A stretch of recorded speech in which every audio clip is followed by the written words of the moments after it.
আসন্ন ঈদ উল আজহা উপলক্ষে ট্রেনের ফিরতি যাত্রার অগ্রিম টিকিট বিক্রি শুরু করেছে বাংলাদেশ রেলওয়ে। আজ বৃহস্পতিবার সকাল ৮টা থেকে অনলাইনে শুরু হয়েছে আগামী ৩১ মে ফিরতি যাত্রার টিকিট বিক্রি। ঈদ আনন্দ শেষে কর্মস্থলে ফেরার যুদ্ধ সহজ করতেই রেলওয়ের এই আগাম প্রস্তুতি। ভোগান্তি এড়াতে বরাবরের মতোই শতভাগ টিকিট বিক্রি করা হচ্ছে রেলওয়ের নির্ধারিত ওয়েবসাইট এবং মোবাইল অ্যাপে।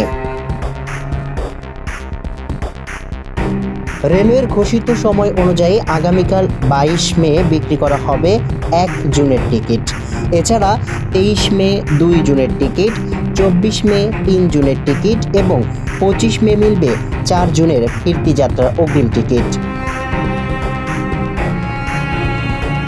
এর আগে গত ১৩ মে থেকে শুরু হয়েছিল ঈদযাত্রার ঢাকা ছাড়ার অগ্রিম টিকিট বিক্রি, যা চলে ১৭ মে পর্যন্ত।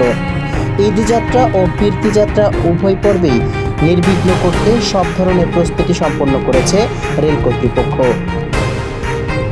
সামিউল ইসলাম, মানবকণ্ঠ।